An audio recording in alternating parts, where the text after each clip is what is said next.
I'm walking down a trail in Island Ford.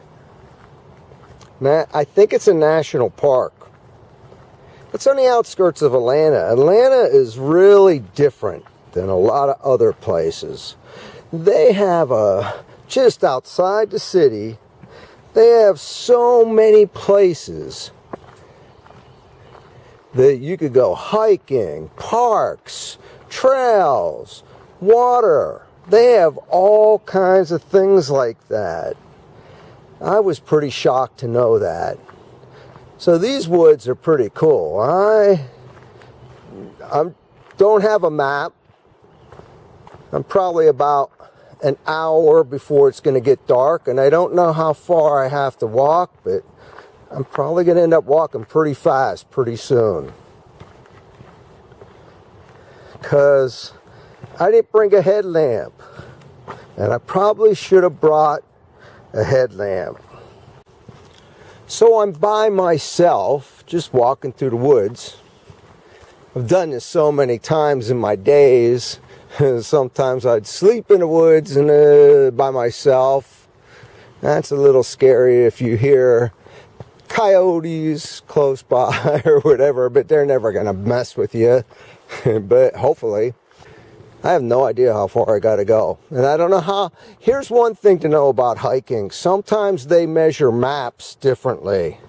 And I could tell you a little bit about how they do it differently. Some maps don't care how much vertical, that's the up and down, you're going up and down the mountain.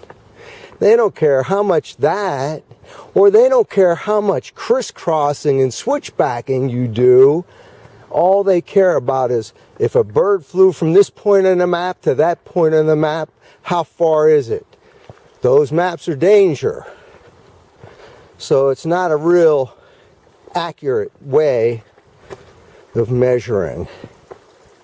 The real way is when they get one of those wheels that measures distance, and as they walk, the wheel turns and a little clicker clicks. And even that could have its room for error. When you go up and down steep rocks and the step, it gets a little harder to be totally exact. But it's a lot better than the bird flying from one place to another. So, just saying, I looked at a map and it said it was 3/4 of a mile was a pretty big section on the map. So I should only have 4 miles at the most to do. And I got an hour and a half. I just can't get over how good this trail is, and it's so close to Atlanta. I mean, unbelievable. Hey. How's it going? Good. How you doing? Not too bad. Beautiful day, eh? Oh, I know. Nice night for a walk. I've never been here. I'm visiting my daughter, and this is cool. She said, "Dad, why don't you go here? We're busy." Nice. I'm Bob. You're Aaron. Aaron. Mm-hmm. So, what brings you here? So you got a book. Got a book. Yep. I'm actually interning here for the summer. Oh, where are you from? Pennsylvania originally. Where? Springs, Pennsylvania, Somerset County, south of Pittsburgh. Well, did you ever hear of Monroeville, Trafford, Pitcairn? Yep, Monroeville. That's where I spent, in a town called Trafford. That's Okay. where I spent my first 20 years. Oh, cool. Then I moved to New York. Oh, nice. So, yeah, don't hold that against me, anybody out there. Yeah, for sure. This trail is canopied by a lot of trees that are a lot taller than I could have thought. They're like 100-something feet tall.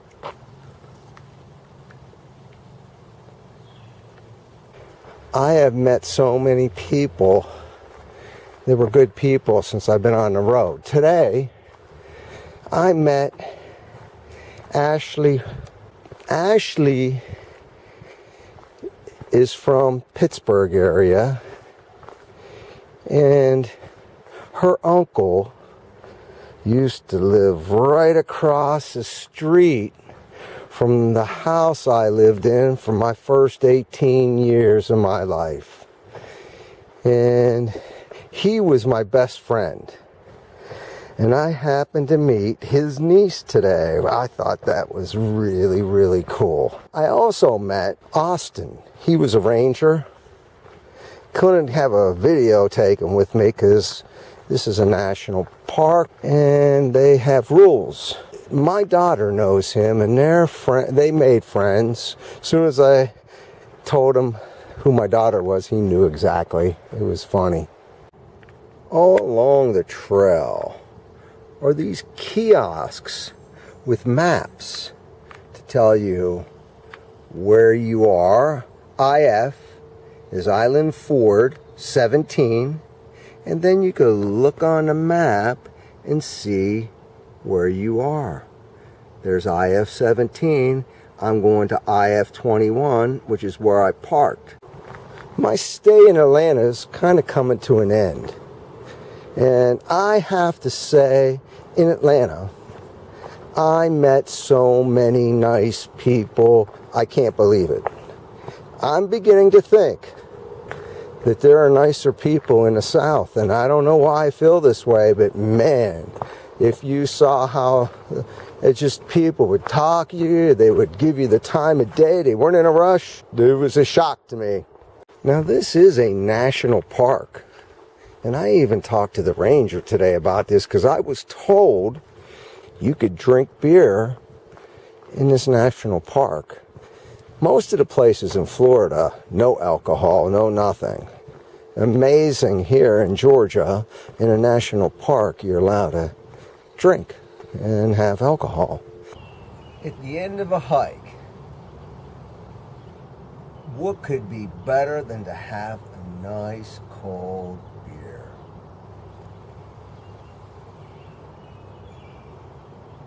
I don't drink that much, but one at the end of a hike just helps out so much. Another beautiful day.